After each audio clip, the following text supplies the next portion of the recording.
আসসালামু আলাইকুম, স্বাগতম শিক্ষার্থীবৃন্দ। আহ, আজকে আমরা আমাদের পাঠের শিরোনাম হচ্ছে কুন্নট মডেল, বিকল্প ব্যাখ্যা, প্রতিক্রিয়া রেখা। অ্যাকচুয়ালি গত ক্লাসে আমরা যে কুন্নট মডেলটা ব্যাখ্যা করেছিলাম অলিগোপলি বাজার ব্যাখ্যার জন্য, আজকে সেই কুন্নট মডেলের একটা বিকল্প ব্যাখ্যা আমরা দিব প্রতিক্রিয়া রেখার সাহায্যে। একই মডেল কেন দুইভাবে ব্যাখ্যা করছি তার কারণ আমরা জানবো, ব্যাখ্যাও করব আমি। তার আগে জেনে নিই আজকে আমরা পড়বো ওটাকে, সুনির্দিষ্ট পাঠ কি। সুনির্দিষ্ট পাঠ হচ্ছে কুন্নট মডেলের দুর্বলতা, সমমুনাফা রেখা কি, প্রতিক্রিয়া রেখা কি, প্রতিক্রিয়া রেখার সাহায্যে ভারসাম্য ব্যাখ্যা করব আমরা, এবং শিল্পের সর্বোচ্চ মুনাফা অর্জন না হওয়ার কারণটা কি, আমরা এটা জানবো আর কি। তো যাই হোক, আমাদের যেটা হচ্ছে যে প্রথম পার্ট, যেটা কুন্নট মডেলের দুর্বলতা। অ্যাকচুয়ালি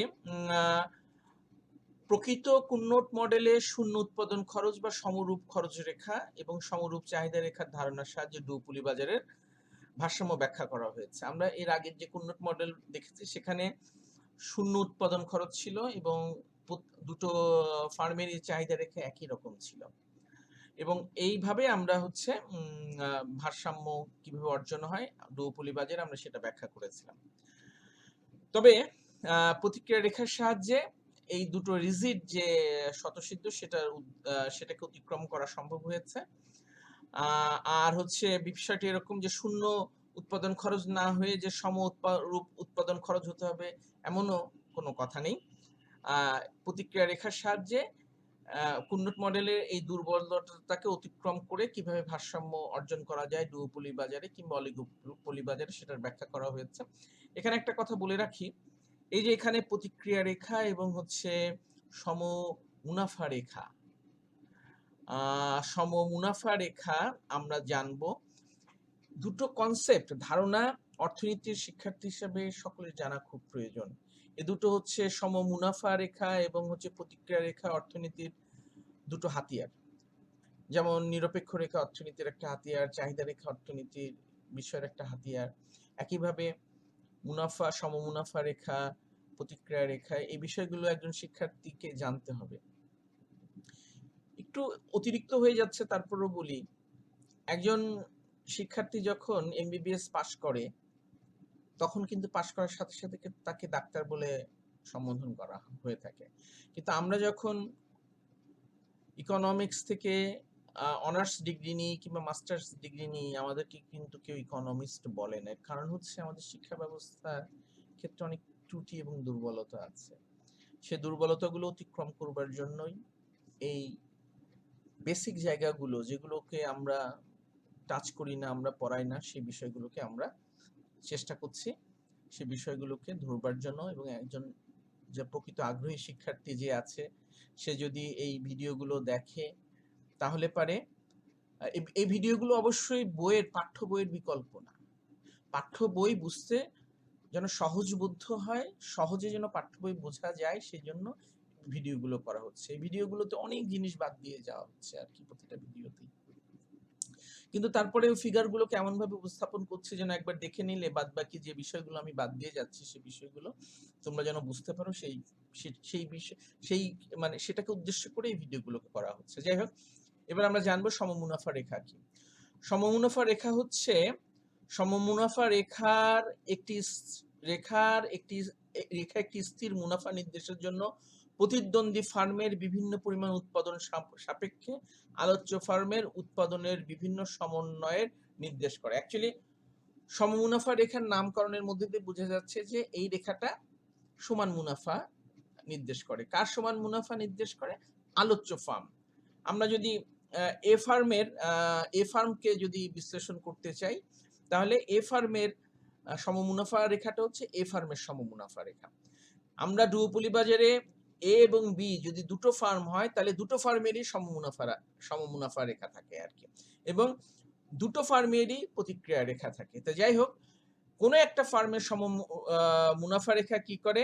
প্রতিদ্বন্দ্বী ফার্মের বিভিন্ন পরিমাণ উৎপাদন সাপেক্ষে আলোচ্য ফার্মের উৎপাদনের বিভিন্ন সমন্বয়ের নির্দেশ করে, এবং সমন্বয় যেটাই হোক না কেন সমমুনাফা রেখার উপরে আলোচ্য ফার্মের মুনাফা সমান থাকবে। এবার আমরা দেখি সমমুনাফা রেখার বৈশিষ্ট্যগুলো কি। সমমুনাফা রেখা উৎপাদন নির্দেশকারী অক্ষের দিকে অবতল হয়। তার মানে সমমুনাফা রেখা যদি এই এ ফার্মের যদি সমমুনাফা রেখা হয়, তাহলে সমমুনাফা রেখা এই অক্ষের দিকে অবতল হবে। আর যদি বি ফার্মের সমমুনাফা রেখা হয়, তাহলে বি ফার্মের দিকে অবতল হবে। আর আরেকটা বৈশিষ্ট্য হচ্ছে অক্ষের নিকটবর্তী সমমুনাফা রেখা অধিক মুনাফা নির্দেশ করে। এই বিষয়টা আমাদের মাথায় রাখতে হবে। আমরা কি দেখেছি, নিরপেক্ষ রেখা যত এই মূল বিন্দু থেকে যত দূরে যায় তত হচ্ছে বেশি উপযোগ নির্দেশ করে। কিন্তু আমরা সমমুনাফা রেখার ক্ষেত্রে বলছি যত এই যে যদি এই অক্ষের যত নিকটবর্তী হবে এ ফার্মের তত বেশি মুনাফা নির্দেশ করবে।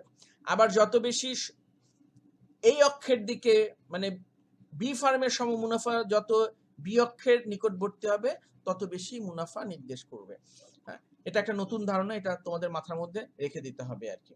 এবং আরেকটা বৈশিষ্ট্য হচ্ছে মুনাফা হ্রাস পেতে থাকলে সমমুনাফা রেখার সর্বোচ্চ বিন্দু কম উৎপাদনের দিকে সরে যাবে। তার মানে সমুৎপাদন রেখা আমরা কি বলেছি, অক্ষের দিকে অবতল হয়, অক্ষের দিকে অবতল হয়। তাহলে যত উপরের দিকে যেতে থাকবে সমমুনাফা রেখা, তার মানে মুনাফা তত কমতে থাকবে। যত উপরের দিকে যাবে সমমুনাফা রেখার মুনাফা তত কম হবে, এ ফার্মের মুনাফা তত কমতে থাকবে। এবং সমমুনাফা রেখার যে সর্বোচ্চ বিন্দু যত উপরের দিকে যেতে থাকবে সেটা তত বাঁ দিকে মানে ইয়ে হতে থাকবে, এই মূল বিন্দুর দিকে তত আসতে থাকবে। আবার এই রেখাটার ক্ষেত্রে যত উপরের দিকে যাবে সম মুনাফা রেখার মূল বিন্দুটা কিংবা সর্বোচ্চ বিন্দুটা তত এই দিকে ঢালতে থাকবে। আমরা পরবর্তী সমমুনাফা রেখার যখন আমরা ছবি দেখব, চিত্র দেখব, তখন আমরা এটা ভালো মতো বুঝতে পারবো। আচ্ছা, এবার আমরা তাহলে চলো এই যে সমমুনাফা রেখা, সমমুনাফা রেখা আমরা চিত্রের মাধ্যমে দেখলাম। এখানে কি বলেছে, মুনাফা নির্দেশ করছে A2। তার মানে এটা যদি এ ফার্মের সমমুনাফা হয় যে কোনো বিন্দুতে, এই বিন্দুতে হলে পারে বলছি এই বিন্দুতেও যে মুনাফা নির্দেশ করবে, এই বিন্দুতেও একই মুনাফা নির্দেশ করবে, এই বিন্দুতেও একই মুনাফা নির্দেশ করবে, এই বিন্দুতে একই মুনাফা নির্দেশ করবে। কোন ফার্মের? এ ফার্মের। তবে প্রত্যেকটা বিন্দু কিন্তু এ এবং বি ফার্মের সমান উৎপাদন কিন্তু নির্দেশ করবে না। যদি এইখানে থাকে তাহলে পারে এ ফার্মের উৎপাদন নির্দেশ করবে এতটুকু এবং বি ফার্মের উৎপাদন নির্দেশ করবে এই পরিমাণ। যাই হোক, আমরা দেখবো আর কি, আমরা দেখবো, দেখা যাক পরের কি আমরা কি করেছি। তোমার হচ্ছে এই যে আমরা এখানে দেখছি যে যদি ফার্ম বি যদি B1 পরিমাণ দ্রব্য উৎপাদন করে তাহলে পারে এ ফার্ম হয় এই বিন্দুতে উৎপাদন করবে অথবা তাকে এ জি বিন্দুতে উৎপাদন করতে হবে। এই দুটোর যে কোনো একটা বিন্দুতে উৎপাদন করলে সে হচ্ছে তার মুনাফা সমান থাকবে। তবে সে যদি অন্য কোনো বিন্দুতে উৎপাদন করতে পারে তবে সেক্ষেত্রে বির উৎপাদন, বি ফার্মের উৎপাদন চেঞ্জ হবে আর কি। আচ্ছা, আমরা আবার একটু দেখি, কিন্তু ফার্ম এ কিন্তু এই বিন্দুতে উৎপাদন করবে না, মানে এ এইচ উৎপাদন করবে না, এ জি উৎপাদন করবে না। সে কি উৎপাদন করবে? সে উৎপাদন করবে A1 বিন্দুতে। কারণ A1 বিন্দুতে উৎপাদন করলে এখান দিয়ে এমন একটা মুনাফা রেখা চলে গেছে যেটা সর্বোচ্চ বিন্দু, মানে এই বিন্দুতে উৎপাদন করা সম্ভব। এবং যেহেতু এই যে মুনাফা রেখা A1 রেখাটা এটা নিচে আছে, তার মানে অধিক মুনাফা নির্দেশ করছে আর কি। আর কোনো কারণে যদি B2 পরিমাণ উৎপাদন করে তাহলে এ কিন্তু A2 পরিমাণ উৎপাদন করবে। এর কিছুটা উৎপাদন কমে গেল আর বির কিছুটা উৎপাদন বাড়লো, ফলে এর মুনাফা কমে গেছে, সেই জন্য সমমুনাফা খরচ রেখাটা উপরের দিকে শিফট করেছে। তাহলে আমরা সমমুনাফা রেখাটাকে আরেকটু বিশ্লেষণ করি। আচ্ছা, আমরা দেখো সমমুনাফা রেখার ক্ষেত্রে এখানে বলেছি যে পাই A1 গ্রেটার দেন পাই A2। তার মানে হচ্ছে A1 রেখা সমমুনাফা রেখা, যেহেতু পাই A2 রেখা সমমুনাফা রেখার নিচে আছে, সুতরাং পাই A1 রেখা অধিক মুনাফা নির্দেশ করছে। এবং আরেকটা বিষয় একটু দেখো, কেন AH এবং হচ্ছে AG এ দুটো জায়গায় উৎপাদন করবে না?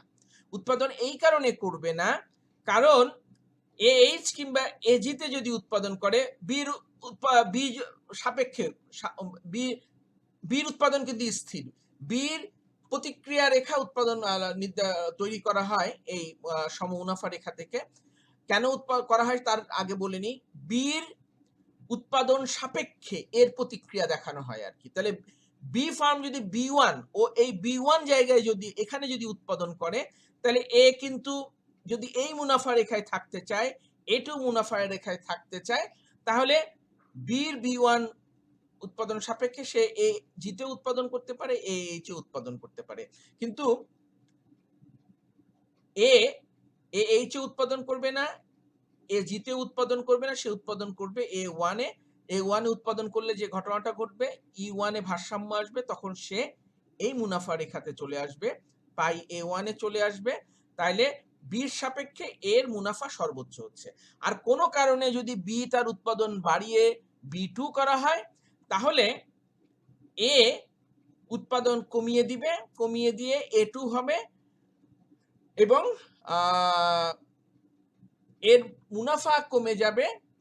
কারণ কমে যাচ্ছে তার প্রমাণটা কি? তার প্রমাণ হচ্ছে যে উপরের সম মুনাফা রেখায় চলে গেছে, অবস্থান করতেছে E2 উপরের সম মুনাফা রেখায়, এর মুনাফা কমে গেছে। কিন্তু বি ফার্মের OB2 উৎপাদন সাপেক্ষে পাই A2, এটাই হচ্ছে এ ফার্মের সর্বোচ্চ মুনাফা। তাহলে এটুকু আমরা জানলাম আর কি। তাহলে এবার চলো আমরা পরের স্লাইডে যাই। পরের স্লাইডে আমরা হচ্ছে প্রতিক্রিয়া রেখা কিভাবে উৎপাদন করা হয়, নির্ণয় করা হয়, আঁকা হয়, আমরা সেটা জানবো। আচ্ছা, এখানে আরেকটা জিনিস বলে দিয়েছে, দেখো, সেটা হচ্ছে যে B1 A AG or AH less optimum production, এখানে উৎপাদন করবে না। B1 এ মানে B1 হচ্ছে বির উৎপাদন নির্দেশ করছে, তখন এ হচ্ছে A1, এ ফার্ম হচ্ছে A1 উৎপাদন নির্দেশ করছে, এটা অপটিমাম। এবং অপটিমাম বিন্দুতে কি হচ্ছে? সম মুনাফা রেখা সর্বোচ্চ বিন্দুতে সবসময় অপটিমাম উৎপাদনটা সম মুনাফা রেখা সর্বোচ্চ বিন্দুতে উৎপাদিত হয়। এবং আরেকটা কথা বলেছি যে সম মুনাফা রেখা যত মুনাফা কমতে থাকে, এই যে মুনাফা হ্রাস পেতে থাকলে সম মুনাফা রেখা সর্বোচ্চ বিন্দু কম উৎপাদনের দিকে সরে যাবে। এই যে আগে O1 পরিমাণ উৎপাদন হয়েছিল, যখন উপরের দিকে উঠলো মুনাফা কমে গেল, ফলে A2 হলো। তো উৎপাদন কমলে একদিকে বির উৎপাদন বাড়ছে, অন্যদিকে এর উৎপাদন কমছে, ফলে এ ফার্মের মুনাফা কমবে, এটাই স্বাভাবিক। তা চলো আমরা পরের স্লাইডে। এবার আমরা পরের স্লাইডে দেখব হচ্ছে প্রতিক্রিয়া রেখা কিভাবে অঙ্কন করা হয়। তাহলে প্রতিক্রিয়া রেখার সংজ্ঞা দিতে যে বলা হচ্ছে, কোন ফার্মের সম মুনাফা রেখাসমূহের সর্বোচ্চ বিন্দু সমন্বয়ে গঠিত রেখাই আলোচ্য ফার্মের প্রতিক্রিয়া রেখা। তাহলে আমরা প্রথমে এ ফার্মের প্রতিক্রিয়া রেখা দেখবো আর কি। এই যে এটা হচ্ছে, এই যে দেখো পাই A1, এটা হচ্ছে এ ফার্মের প্রাথমিক সম মুনাফা রেখা, এবং এটা সর্বোচ্চ বিন্দুতে, এই সর্বোচ্চ বিন্দুতে কি ঘটছে? বি ফার্ম যখন B1 দ্রব্য উৎপাদন করবে, তখন হচ্ছে এ সর্বোচ্চ মুনাফা অর্জন করতে পারবে পাই A1, এবং সে তাকে অপটিমাম উৎপাদন হবে হলো গিয়া A1, কারণ এই সম মুনাফা রেখার এটা সর্বোচ্চ বিন্দু। আচ্ছা, এরপরে যদি এমন হয় বি উৎপাদন বৃদ্ধি করলো, আমরা এর আগের উদাহরণে দেখেছি গত ক্লাসে, যে প্রথমে এ হচ্ছে উৎপাদন বাড়াতে থাকে, ফলে বি সামান্য একটু হয়, তারপরে ক্রমান্বয়ে বি বাড়াতে থাকে এবং এর উৎপাদন কমতে থাকে। আমরা এখানে সেটাই দেখব। দেখো, এই যে পরবর্তীতে বি ফার্ম আবার উৎপাদন বাড়ালো, ফলে সম মুনাফা রেখা একটু বাঁ দিকে সরলো, এবং এই যে সর্বোচ্চ বিন্দুতে তখন এর উৎপাদন কিছুটা কমলো। আবার দেখো, বি যখন আরেকটু উৎপাদন বাড়ালো OB3, তখন এই পাই A3 হচ্ছে এ ফার্মের সম মুনাফা রেখা, এবং তখন এ ফার্মের উৎপাদন কিছুটা কমলো, A2 থেকে A3 হলো।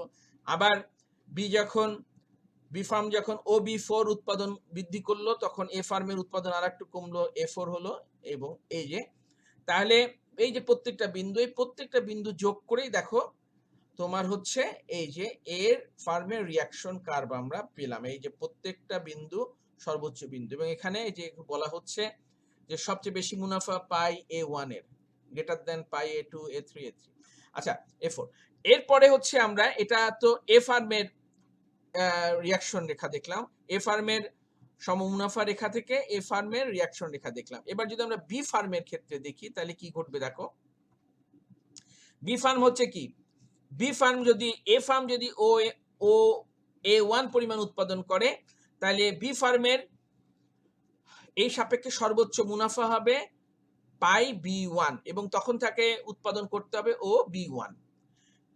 আচ্ছা, যখন B1 উৎপাদন করছে তখন এ ফার্ম আরেকটু উৎপাদন বাড়ালো, এই যে আরেকটু বাড়ালো, এ থেকে এতে গেল, এবং যখন এ বাড়ালো ফলে বির উৎপাদন কিছুটা কমবে আর কি, কারণ একই বাজার এ এবং বি দুজনে ভাগ করছে, শেয়ার করে নিচ্ছে। আচ্ছা, এবং যেহেতু একটু দূরে সরে গেল, উপরে উঠে গেল, ফলে বি ফার্মের মুনাফা কমে গেল। এরপরে এ চাইবে আবার আর একটু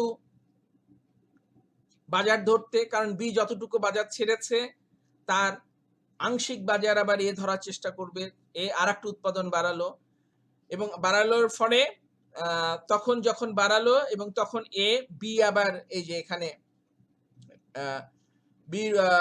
বি যখন B3 উৎপাদন করবে তখন A3 হবে। আবার বি যখন B2 থেকে B3 তে আসলো, কিছু উৎপাদন বাজার ছেড়ে দিল, সেই বাজারটুকু আবার তার আংশিক এ ধরলো, ফলে এর উৎপাদন বেড়ে হলো A4, এবং ফলে যেহেতু এর উৎপাদন বাড়লো, এর উৎপাদন বাড়াচ্ছে, বির বাজার আর একটু কমলো আর কি। তাহলে আমরা যদিও এখানে মনে হচ্ছে এই ফিগারটার মধ্যে একটু ত্রুটি আছে ছবিটা আঁকার ক্ষেত্রে, অ্যাকচুয়ালি প্রথমবার যতটুকু বেড়েছে পরের বার তার চেয়ে একটু কম বাড়া উচিত ছিল, তারপরের বার একটু কম বাড়া উচিত ছিল, তারপর আর একটু কম বাড়া উচিত ছিল। আঁকার সুবিধার জন্য আমি এইভাবে করেছি। এটা দেখে মনে হচ্ছে যে বি সমানভাবে বাজার ছাড়ছে এবং হচ্ছে এ একটু একটু করে বেশি করে বাজার ধরছে, বিষয়টা তা না, বরং এই বৃদ্ধির হারটা কম হতো আর কি। রেখাটা অ্যাকচুয়ালি এইভাবে হতো আর কি, প্রথমবার যদি এতটুকু হয় পরের বার বৃদ্ধির হার তো এই এতটুকু হতো, কিংবা বি যতটুকু ছেড়েছে তার অর্ধেক বৃদ্ধি হওয়া উচিত ছিল। আবার বি আরেকটু যেটা এরপরে এবার বি তারও অর্ধেক ছাড়বে, আর একটু অর্ধেক বাড়বে, এরকম ভাবে অ্যাকচুয়ালি যাওয়া উচিত ছিল। তো যাই হোক, আমাদের এখানে যেহেতু আমরা প্রতিক্রিয়া রেখা দেখাচ্ছি, সুতরাং প্রতিক্রিয়া রেখার মূল বক্তব্য যেটা আমরা বলতে চাচ্ছি, প্রতিক্রিয়া রেখাটা পাওয়া যায় হচ্ছে সম মুনাফা রেখা সর্বোচ্চ বিন্দুর যোগ করে আমরা সম মুনাফা রেখা প্রতিক্রিয়া রেখা পাই। এটা হচ্ছে একটা কথা বলতে চাচ্ছি তোমাদের বোঝানোর জন্য এই ছবিটা আঁকা হয়েছে। দ্বিতীয় যে আমরা বোঝাতে চাচ্ছি সেটা হচ্ছে সম মুনাফা রেখা বির উৎপাদন যত কমছে সম মুনাফা রেখা তত দূরে সরে যাচ্ছে আর কি। এটা কিন্তু বির সম মুনাফা রেখা, আর এটা হচ্ছে এর সম মুনাফা রেখা। তাহলে বির সম মুনাফা রেখা তত দূরে সরে যাচ্ছে, মানে বির মুনাফা তত কমছে এবং বির উৎপাদনও কমছে। এবং এই দেখো, এই যে আমরা তোমার হচ্ছে, এবং এখানে বলা হলো যে B1 গ্রেটার দেন পাই B2, পাই B2 গ্রেটার দেন পাই B3, এবং এই যে সর্বোচ্চ বিন্দুগুলো যোগ করে আমরা হচ্ছে বির রিয়াকশন কার্ভ পাচ্ছি। তাহলে এইটা হচ্ছে বির রিয়াকশন কার্ভ, আর এটা হচ্ছে এর রিয়াকশন কার্ভ। এবার আমরা এই দুটো রিয়াকশন কার্ভের সাহায্যে কিভাবে ভারসাম্য আসে আমরা এবার সেটা দেখবো। আমাদেরকে পরের স্লাইডে যেতে হবে। চলো পরের স্লাইডে আমরা আসলাম। পরের স্লাইডে আমরা যেটা দেখবো সেটা হচ্ছে যে এ ফার্ম ও বি ফার্মের প্রতিক্রিয়া রেখার ছেদ বিন্দুতে ভারসাম্য অর্জিত হয়। তাহলে দেখা যাক, এটা হচ্ছে এ ফার্মের রিয়াকশন কার্ভ, আমরা আগের চিত্রে এঁকেছি এই যে এ ফার্মের রিয়াকশন কার্ভ, এবং আগের চিত্রে পেয়েছি বি ফার্মের রিয়াকশন কার্ভ। কোথায় ছেদ করলো? পরস্পরকে ই বিন্দুতে। এই হচ্ছে তাহলে ভারসাম্য উৎপাদন হচ্ছে যেখানে ছেদ করবে সেখানেই হচ্ছে ভারসাম্য উৎপাদন হবে। ও এ উৎপাদন করবে হচ্ছে ও এই পরিমাণ, এবং বি উৎপাদন করবে ও বি পরিমাণ। এখন কথা হচ্ছে যে আমাদের এখন একটু ব্যাখ্যা দরকার যে এখানে ভারসাম্য হলো ছেদ বিন্দুতে। যদি ভারসাম্য এখানে অন্য কোথাও হতো, ধরা যাক অন্য কোথাও কোথায়, এবার আমরা বি কে দিয়ে বোঝানোর চেষ্টা করি। ধরা যাক বি প্রথমে উৎপাদন করলো, অনেক বেশি উৎপাদন করলো এখানে ও বি ওয়ান, এ ছিল না, এ ফার্মটা ছিল না। আমরা কিন্তু এর আগে বলেছি যে এ ফার্ম আগে এসছে, পরে বি ফার্ম আসছে, আমরা এবার ধরে নিচ্ছি বি ফার্ম আগে এসছে আর কি। তাহলে বি ফার্ম ও বি ওয়ান পরিমাণ বাজারে উৎপাদন করেছে, করার ফলে বাকিটুকু বাজারে যা ছিল তার অর্ধাংশ হচ্ছে এ ফার্ম পণ্য বাজারজাত করার চেষ্টা করেছে আর কি। আমরা যদি কুন্নট মডেলের মূল মডেলটা যদি আনি আমরা দেখব, তাহলে ও হচ্ছে মাত্র ও এ ওয়ান পরিমাণ উৎপাদন করছে। তাহলে এ যখন উৎপাদন করছে তখন বি করলো কি, বি হচ্ছে, এবার দেখো এটা হচ্ছে এ ফার্মের প্রতিক্রিয়া রেখা। তাহলে বি বি ফার্ম যখন ও বি পরিমাণ উৎপাদন করছে, তাহলে এই সমান সমান হচ্ছে এইখানে, তাই না? তাহলে এটার সাথে প্রতিক্রিয়া রেখা বলছে এই উৎপাদন করবে ও এ ওয়ান। আবার দেখো যখন ও এ ফার্ম ও এ ওয়ান উৎপাদন করছে, তখন বি ফার্ম কি করবে, বি ফার্ম কিন্তু এটা হচ্ছে বি ফার্মের প্রতিক্রিয়া রেখা, বি ফার্ম তখন এই প্রতিক্রিয়া রেখা থেকে উৎপাদন কিছুটা কমিয়ে দিবে আর কি। এই যে দেখো আমরা দেখতে পাচ্ছি, এই যে দেখো, যেহেতু বি ফার্ম এবার এর উৎপাদনের প্রেক্ষিতে প্রতিক্রিয়া করবে, তাহলে এ যখন এ ফার্ম উৎপাদন করছে ও এ ওয়ান, তখন এই যে এটুক গেল। আবার এবার বি উৎপাদন করছে, বির উৎপাদন কিছুটা কমে গেল। এবার বি যেহেতু উৎপাদন কমে গেল, বির ফার্মের প্রতিক্রিয়ার প্রেক্ষিতে এ ফার্ম কিভাবে প্রতিক্রিয়া করে এবার দেখো তোমরা, এই যে দেখো এটা হচ্ছে এ ফার্মের প্রতিক্রিয়া রেখা, এই যে গেল যে এ ফার্ম এখন উৎপাদন করলো, এ ফার্ম উৎপাদন করলো এ টু। আবার যখন এ ফার্ম এ টু উৎপাদন করবে, তখন বি ফার্মের প্রতিক্রিয়া রেখা হচ্ছে এই যে এইটা, বি ফার্ম কি করবে, উৎপাদন আর প্রতিক্রিয়া দেখাচ্ছে, তাহলে এর উৎপাদনে বি ফার্মের উৎপাদন হওয়া উচিত কিন্তু এই যে এতটুকু আর কি। আমরা চিত্রের মাধ্যমে সেটাই দেখছি, এই যে দেখো গেল এই যে বি থ্রি। আবার বি ফার্ম যখন ও বি থ্রি উৎপাদন করছে, তখন এটা হচ্ছে এ ফার্মের প্রতিক্রিয়া রেখা। তাহলে বি ফার্মের এই প্রতিক্রিয়া রেখাতে কি ঘটছে, এ ফার্ম কি উৎপাদন করছে, এই যে দেখো এ ফার্ম উৎপাদন আর একটু বাড়ালো। তার মানে উৎপাদনে যেহেতু প্রথম বি ফার্ম এসছে, বি ফার্ম বেশি উৎপাদন করছে, তার প্রতিক্রিয়া অনুযায়ী এ ফার্ম উৎপাদন করছে। আবার এ ফার্ম যখন উৎপাদন করছে, বি ফার্ম তার প্রতিক্রিয়া রেখা অনুযায়ী উৎপাদন কিছুটা কমালো। আবার বি ফার্ম যেহেতু উৎপাদন কমালো, এ ফার্ম তার প্রতিক্রিয়া রেখা অনুযায়ী উৎপাদন কিছুটা বৃদ্ধি করলো। এই যে এ ফার্ম বি ফার্ম ক্রমান্বয়ে উৎপাদন কমাচ্ছে এবং এ ফার্ম ক্রমান্বয়ে উৎপাদন বৃদ্ধি করছে। এবং দেখো এর ফলে ক্রমান্বয়ে আমরা দেখতে পাচ্ছি যে তোমার এই যে প্রথমে বি ফার্ম এতটুকু উৎপাদন কমালো, এতটুকু উৎপাদন কমানোর এই যে বি ওয়ান থেকে বি টু তে আসলো, এবং তার ফলে কি ঘটছে, এ ফার্ম দেখো এই পরিমাণ আবার উৎপাদন বৃদ্ধি করলো, এ ওয়ান থেকে এ টু তে গেল। আবার যখন এ টু পরিমাণ উৎপাদন বৃদ্ধি করলো, তখন বি ফার্ম আবার তার উৎপাদন কমিয়ে দিল, এই যে কমিয়ে দিল, বি থ্রি তে আসলো। আবার যখন বি থ্রি তে আসলো, তখন এ ফার্ম আবার উৎপাদন একটু বাড়িয়ে দিল। এরকম ভাবে চলতে চলতে ই বিন্দুতে যখন আসবে, তখন প্রকৃত ভারসাম্য অর্জন হবে এবং এটা একটা স্থিতিশীল ভারসাম্য, এরপর কিন্তু আর নড়বে না আর কি। এটাই ভারসাম্য, স্থিতিশীল ভারসাম্য অর্জন হবে।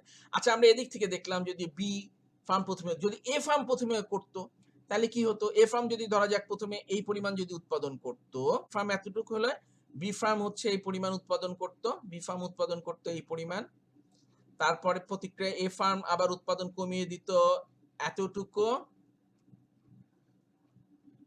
তোমার হচ্ছে বি ফার্ম করতো, এ ফার্ম উৎপাদন কমিয়ে দিত এতটুকু, আবার এইভাবে নিয়ে এইভাবে নিয়ে এই করে নিয়ে এখানে ভারসাম্য চলে আসতো আর কি। এখানে যেটা ঘটেছে তার উল্টাটা হচ্ছে এখানে ঘটতো আর কি। এটা হচ্ছে প্রতিক্রিয়া রেখার ভারসাম্য আসতো এবং এই ই বিন্দুতে ভারসাম্য হয়। এবার আমরা যে জিনিসটা জানবো সেটা হচ্ছে যে, আচ্ছা আমরা এবার বুঝবার চেষ্টা করব প্রতিক্রিয়া রেখার সাহায্যে যে ভারসাম্য অর্জিত হয়, সেক্ষেত্রে ফার্মের মুনাফা সর্বোচ্চ হয়, এটা সত্য, তবে শিল্পের মুনাফা সর্বোচ্চ হয় না। শিল্পের মুনাফা সর্বোচ্চ হয় না, তার কারণ হচ্ছে শিল্পের মুনাফা সর্বোচ্চ হতো এই যে উভয়ের, ফার্ম এ এবং ফার্ম বির যে সমমুনাফা রেখা আছে, সমমুনাফা রেখাগুলো যে বিন্দুগুলো স্পর্শ করছে, সেই স্পর্শ বিন্দুগুলো সংযোগকারী রেখার উপরে যদি উৎপাদন হতো, তাহলে শিল্পের মুনাফা সর্বোচ্চ হতো। কেন হতো, এবার আমরা আসলে সেটা একটু ব্যাখ্যা করি। সেটা ব্যাখ্যা করতে যেয়ে আমরা একটু দেখি আসো। এই যে দেখো, ব্যাখ্যাটা করছি। তোমার ই বিন্দুতে দেখো, ই বিন্দুতে কি হচ্ছে, এর সমমুনাফা রেখা হচ্ছে পাই a3 এবং বির সমমুনাফা রেখা হচ্ছে পাই b3। এই যে এখন ই বিন্দুতে যদি ভারসাম্য যখন অর্জন হচ্ছে, সেখানে এরও মুনাফা সর্বোচ্চ হচ্ছে, বি ফার্মেরও মুনাফা সর্বোচ্চ হচ্ছে। তবে আমরা বলছি শিল্পের সর্বোচ্চ হচ্ছে না। শিল্পের সর্বোচ্চ কোথায় হবে? এই যে উভয়ের যে এ ফার্মের সমমুনাফা রেখা এবং বি ফার্মের সমমুনাফা রেখা যে বিন্দুগুলোতে স্পর্শ করেছে, সেই স্পর্শ বিন্দু যোগ করলে যে রেখাটা পাওয়া যায়, আমরা এখানে E1 E2 যে রেখাটা পেয়েছি, E1 E2 রেখার উপরে, এই সংযোগ রেখার উপরে মুনাফা, শিল্পের মুনাফা সর্বোচ্চ হতো। তার ব্যাখ্যার কারণ হচ্ছে, দেখো ই বিন্দুতে থাকলে এ ফার্মের মুনাফা হচ্ছে পাই A3 এবং বি ফার্মের মুনাফা হচ্ছে পাই B3। কিন্তু যদি ইতে না হয়ে যদি এতে আসা হতো, তাহলে কি হতো? এতে আসা হলে পারে ইতে এ ফার্মের যে মুনাফা রেখাটা আছে পাই A3 মুনাফা সমমুনাফা রেখা, সেই মুনাফা রেখাটাই থাকতো। কিন্তু বি এর সমমুনাফা রেখাটা কিন্তু এই ওয়াই অক্ষের আরো নিকটবর্তী পাই B2 তে আসা যেত আর কি। দেখো এই সমমুনাফা রেখাটা কিন্তু না, ভারসাম্য বিন্দু কিন্তু পাই B3 গেছে, কিন্তু এ বিন্দুতে স্পর্শ করেছে কিন্তু পাই B2, এবং পাই B2 সমমুনাফা রেখা কিন্তু ওয়াই অক্ষের নিকটবর্তী। তার মানে পাই B3 থেকে পাই B2 তে আসলে পারে বি ফার্মের মুনাফা বেশি হয়। একইভাবে ই থেকে যদি বিতে আসা যেত, তাহলে দেখো ইতে যে মুনাফা, বি ফার্মের যে মুনাফা থাকতো, বি বিন্দুতেও বি ফার্মের সেই মুনাফা একই থাকতো, কারণ ই বিন্দুতেও পাই B3, বি বিন্দুতেও পাই B3। কিন্তু বি বিন্দুতে এ ফার্মের সমমুনাফা রেখা কিন্তু পাই A3 এর বদলে পাই A2, এই যে এটা হয়েছে, এবং এটা এক্স অক্ষের নিকটবর্তী, ফলে পাই A3 থেকে কিন্তু পাই A2 বেশি মুনাফা নির্দেশ করে। আর যদি এ এবং বির মাঝামাঝি কোথাও যদি ভারসাম্য অর্জিত হতো, তাহলে পারে উভয়েরই মুনাফা বৃদ্ধি পাওয়া সম্ভব হতো আর কি। কিন্তু এটা যেহেতু নন কলিউসিভ অলিগোপলি, এরা পরস্পরের সাথে কোনো রকম চুক্তি করেনি, কোনো সলা পরামর্শ করে বাজার নিয়ন্ত্রণ করতে চায়নি, তাই এই ক্ষেত্রে নন কলিউসিভ অলিগোপলিতে শিল্পের মুনাফা কখনো সর্বোচ্চ হয় না, ফার্মের মুনাফা সর্বোচ্চ হয়, কারণ ফার্মের মুনাফা সর্বোচ্চকরণ শর্তগুলো পূর্ণ হয় আর কি। তাহলে আমরা বোঝার সুবিধার জন্য বলি, নীল সমমুনাফা রেখা হচ্ছে এ ফার্মের সমমুনাফা রেখা, আর লালগুলো দিয়ে হচ্ছে বি ফার্মের সমমুনাফা রেখা দেখা হয়েছে। তো যাই হোক, আমরা তোমার হচ্ছে এই যে আবার ফেরত আসলাম, তাহলে আমরা কেন ভারসাম্য প্রতিক্রিয়া রেখার যেখানে পরস্পরকে ছেদ করে সেই বিন্দুতে ফার্মের ভারসাম্য সর্বোচ্চ হলেও শিল্পের ভারসাম্য কেন সর্বোচ্চ হয় না, আমরা সেটা জানার চেষ্টা করলাম। এখানে ফার্মের ভারসাম্য, ফার্মের সর্বোচ্চ মুনাফা বলতে বি একটা ফার্মের বি ফার্মের সাপেক্ষে এ ফার্মের সর্বোচ্চ মুনাফা, এবং এ ফার্ম সাপেক্ষে বি ফার্মের সর্বোচ্চ মুনাফা, এবং তারা পরস্পরের সাথে প্রতিযোগিতা করছে। কিন্তু যদি এটা নন কলিউসিভ অলিগোপলি হতো, তাহলে কিন্তু তারা পরস্পরের সাথে প্রতিযোগিতা করতো না, তারা একত্রিত হয়ে শিল্পের মুনাফাটাকে সর্বোচ্চ করার চেষ্টা করতো। তো যাই হোক, আমরা এবার শেষ পর্যায়ে চলে এসেছি। তাহলে তোমাদেরকে বেসিক্যালি আজকের এই পাঠটা এই কারণে নিলাম, তোমরা যেন সমমুনাফা রেখার সাথে পরিচিত হও, তোমরা যেন প্রতিক্রিয়া রেখার সাথে পরিচিত হও, এবং ডুওপলি মডেলের যেটা কুন্নট মডেল, যেটা প্রকৃত মডেল, যেটা কুন্নট যেভাবে ব্যাখ্যা করেছিল, সেটা থেকে প্রতিক্রিয়া রেখার সাহায্যে এই ভারসাম্যটা দেখালাম এই কারণে যে কুন্নটের ব্যাখ্যায় কতগুলো স্বতঃসিদ্ধ ছিল যে নিরপেক্ষ রেখা, উভয়েরই চাহিদা রেখা এক, উভয় ফার্মের উৎপাদন খরচ এক হতে হবে। কিন্তু আমরা প্রতিক্রিয়া রেখার সাহায্যে এই রিজিড এই স্বতঃসিদ্ধগুলো ধরে নেওয়ার দরকার নাই। ভিন্ন চাহিদা রেখা, ভিন্ন খরচ রেখা হলেও প্রতিক্রিয়া রেখা সেক্ষেত্রে ভিন্ন হবে, তবে ছেদ বিন্দুতে ভারসাম্য আসবে। ভালো থাকো, খোদা হাফেজ।